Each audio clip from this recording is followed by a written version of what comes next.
Yvonne Orji, you have a master's in public health, and when you got to television, you actually started in the writer's room.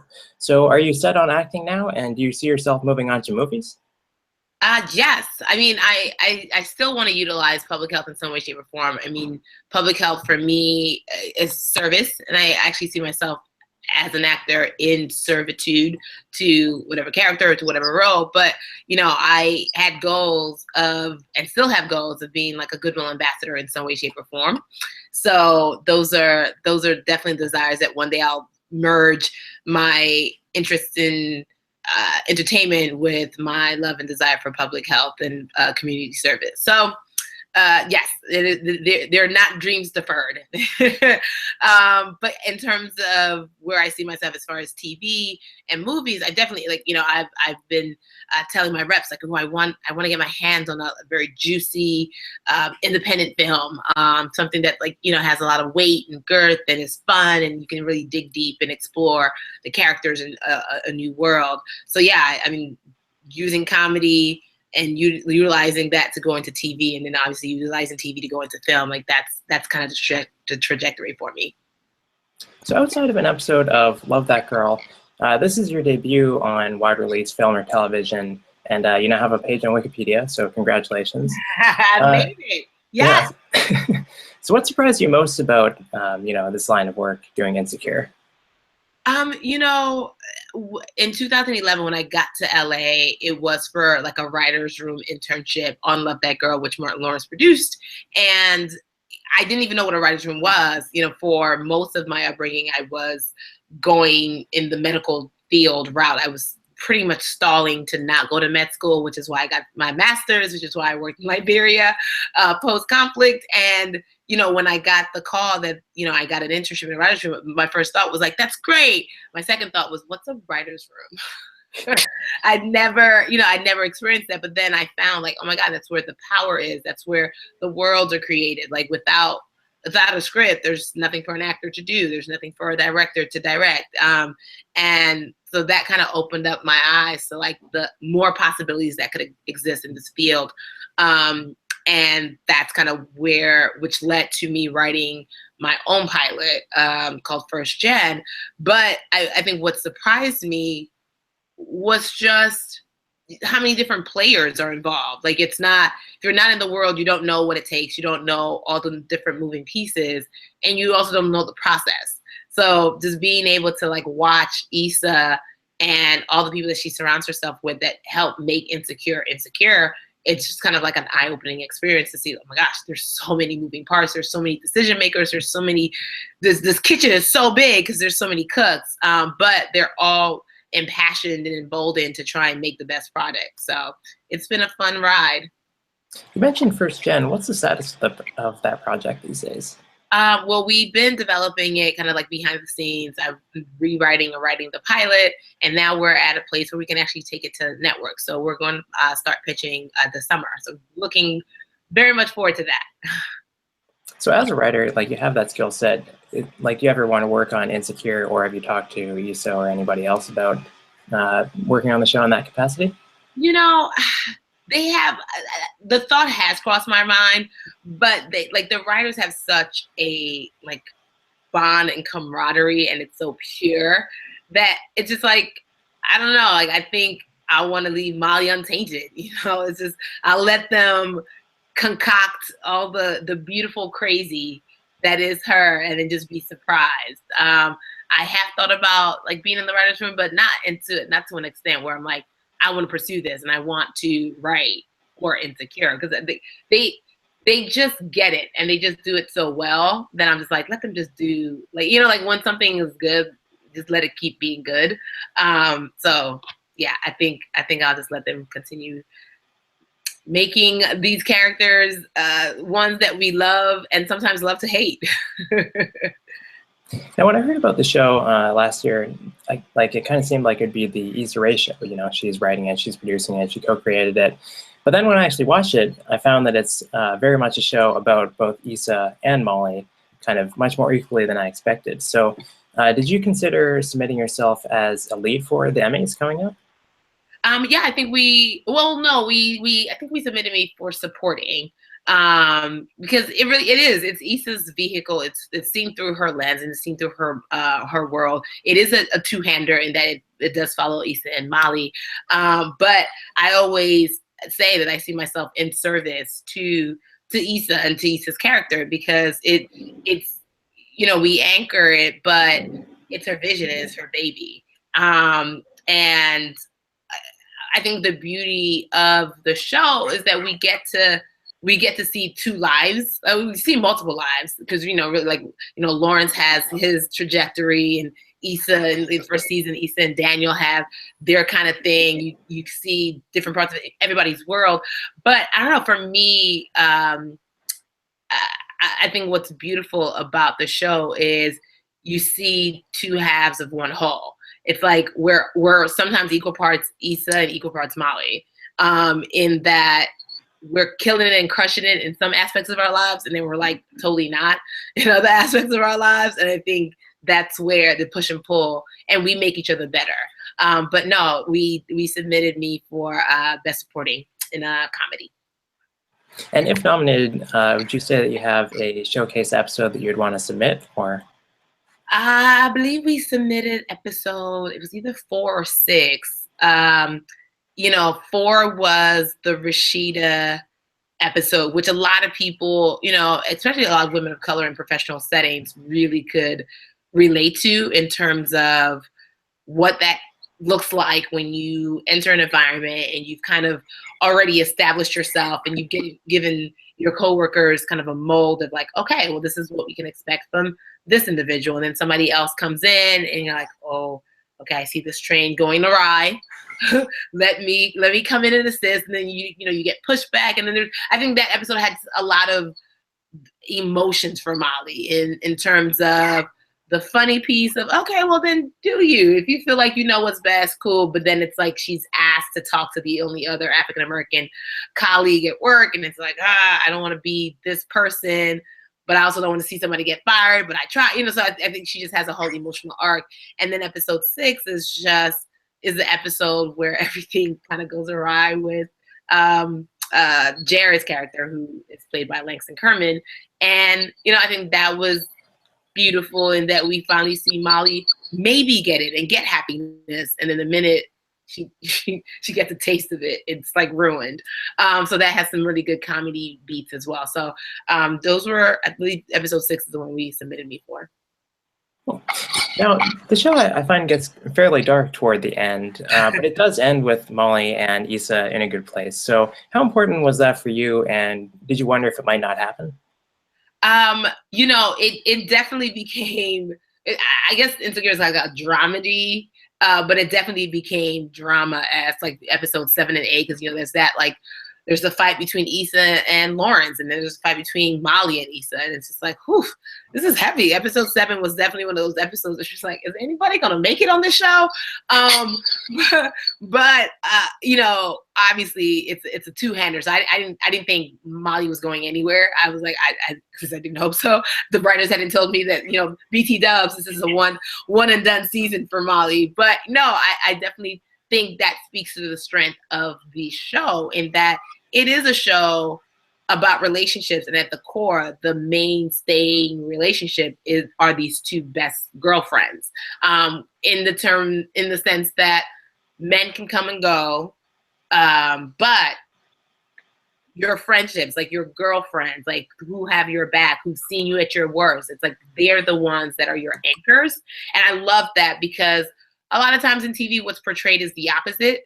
What's portrayed is the, hey, we will put aside our girlfriend relationships for this guy, or, Black women just can't get along, and, they don't make good friends, or things like that's the narrative that's kind of like projected. And I love that that's like the complete opposite. And that, like we're showing that even in the midst of a very harsh reality, of a harsh fight that these two women experience, at the end of the day, it's like, girl, I'm not going anywhere, and you're not going anywhere. I love you too much. There's a meme that was going around. It's like, we can never break up because you know too much about me. It's like, you're my best friend. You're not going anywhere because you know far too much, and we will work and fight to make this relationship solid.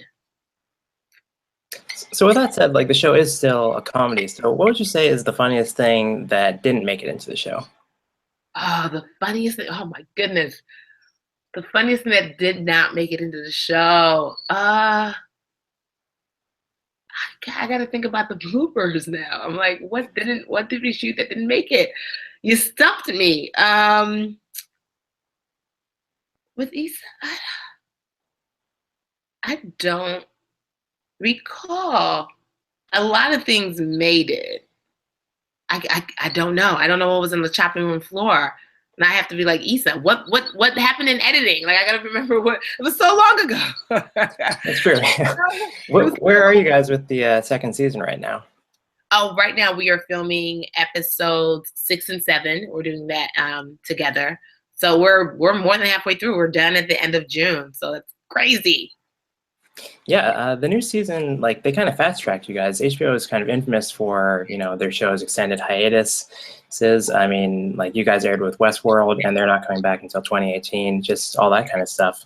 So what would you say it is about your show that HBO, like they saw and they really wanted to make sure that like as many people saw it as possible? Because your new season is airing with Ballers, which is HBO's most watched comedy, which is also airing after Game of Thrones, which is, their most watched show ever.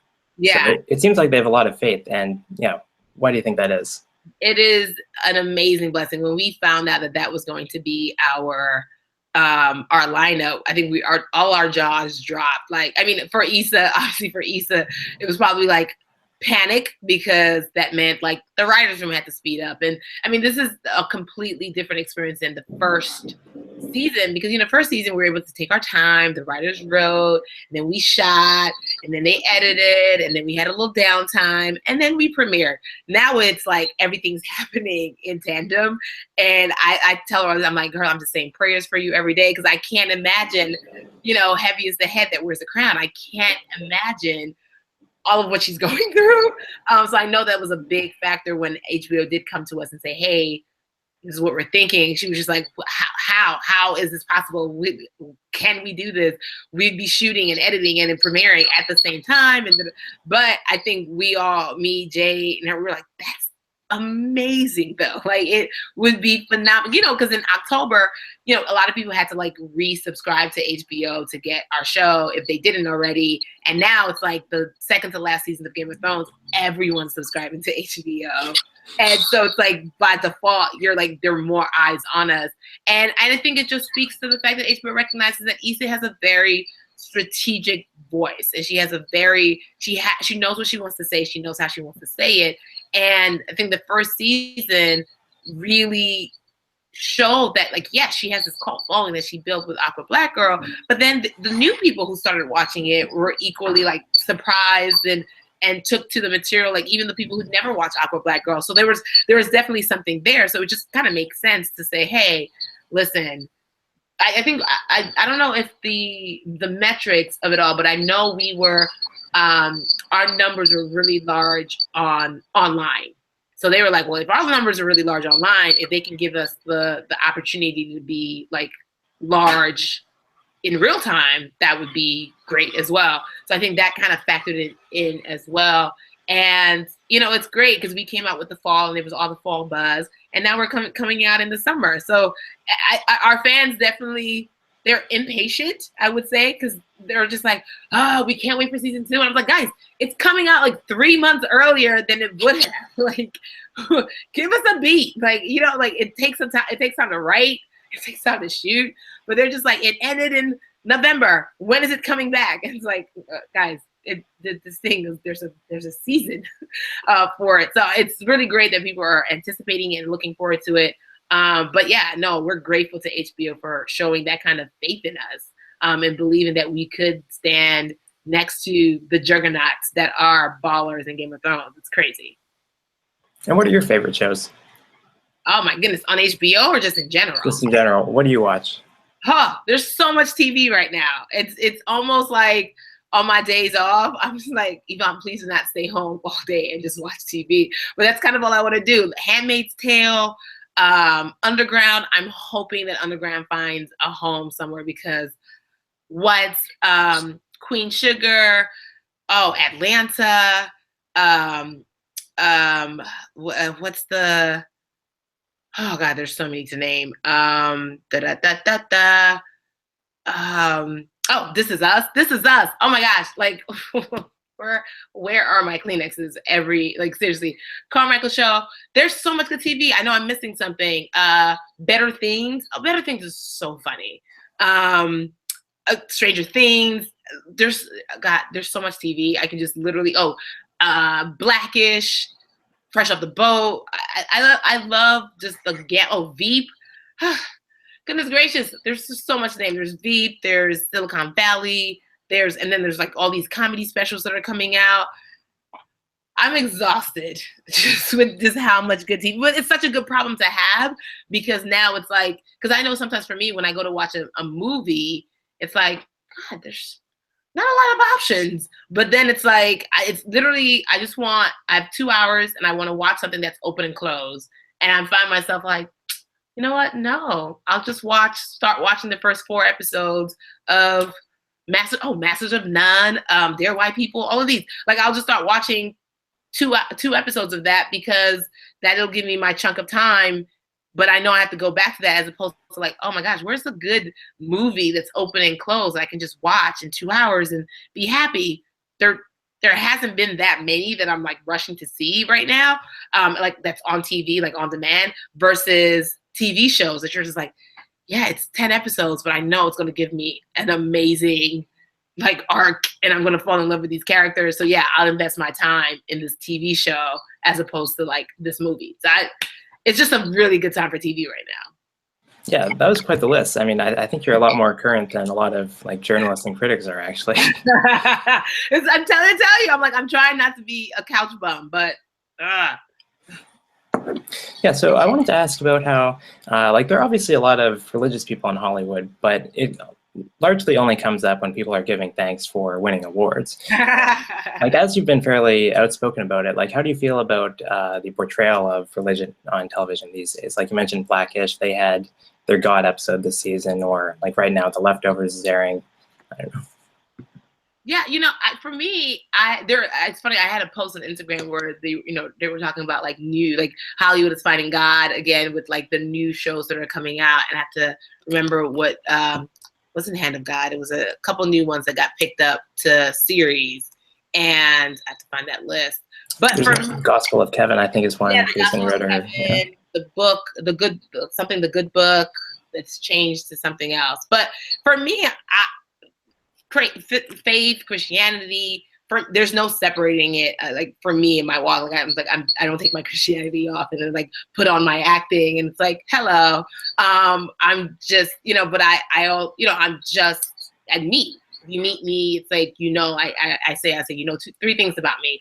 I love being Nigerian. I love to laugh, and I love Jesus. It's the 1-3 punch, okay?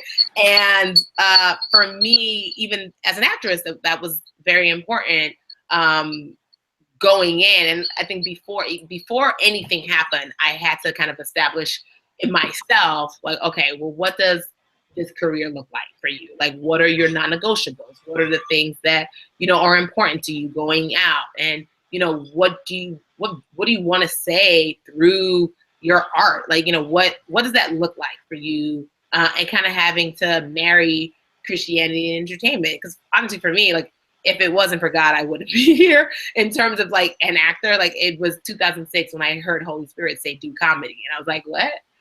But I'm not funny. Why would you do this to me? Like, I don't want to do this. And I was bullied for years. Why do you want me on a stage where people would like may not laugh at me, but like laugh at me? So, it was fear. But he clearly saw more into my future than I did. Just recently, I had the opportunity to open up for Chris Rock, which in 2006 is not a thing that I could probably have comprehended.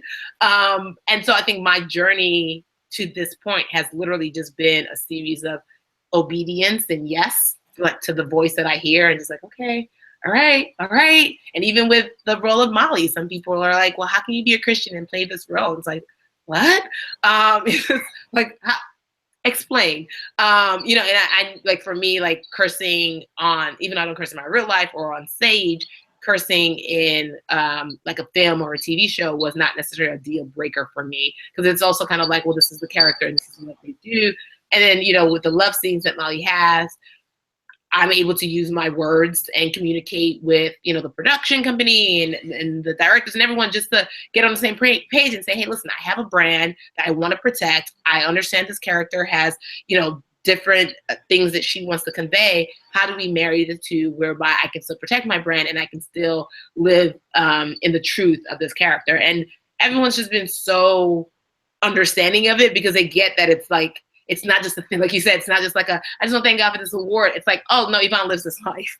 Like, this is like a thing that we can see from her Instagram posts. Like, this is just the heartbeat of, you know, her soul.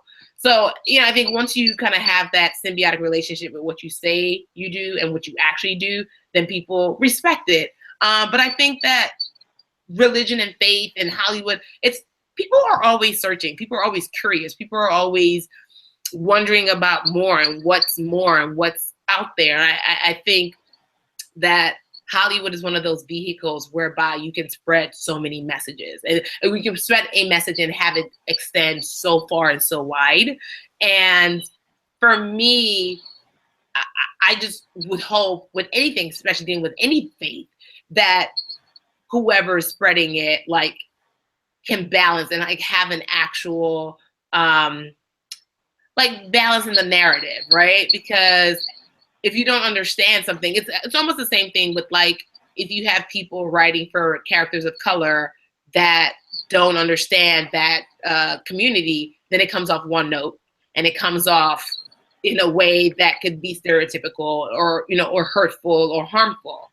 And so the same thing, if whoever's writing about Christianity, and yes, I get it, you have to write about your experience, and not every experience is a good one, et cetera, but what's your motive? I guess for me, I'm just like, with everything, what's the motive of this show? Is this show written to promote faith or to ask questions that are legit about faith? Great, I'd like to see that, and see it in a way whereby it starts conversations. And it, you know, it's funny, like in the episode of This Is Us, where I'm hopefully by now people have seen this, but if you haven't, spoiler alert, but, you know, where, you know, Mandy Moore's character had the opportunity to introduce Randall to his father after his father was clean, and she didn't. And I remember being so, like, angry, like, how do you keep a black father away from his black son? And then it's like, but then it's like, as a mom, she's scared, and like fear makes people do crazy things, and like you can't really blame her. She did the best she could. So, like, there was no like right or wrong answer. You know what I mean? Like, you might have felt one way, but then it's like at the end of the day, you're just asking questions, and it's really more reflective for you. Like, what would I do? Like, and you know what? Maybe you never know what you would do until you were placed in that situation, and you just hope that you would have all the tools necessary to make. And I feel, you know what I mean? Like, it's like that's the kind of introspection that I think anything that's put out there should make you think. And we do that a lot with the show. When that episode aired and it was like Jared might have had a sexual encounter with another guy, and, you know, it's like, well, is he gay? Is he not gay? And then it's like, it really forces you to think, well, why do you feel this way? What do you think? Like, what's going on in you? Where did this come from? And it's like, we and the writers never said like yes or no, this is good, this is bad. It's like, hey, throwing it out there, pray do tell, you know. And I think that's what faith is. A lot of times faith asks you to believe some things and then asks you to question some things as well. All right. Well, thanks very much, Yvonne. That was a long answer. I was like, I hope it all makes sense. Yeah, no, it makes my job easier, you know. Okay, we look forward to seeing those next 8 episodes. Thank you. Thank you so much. Have a great day.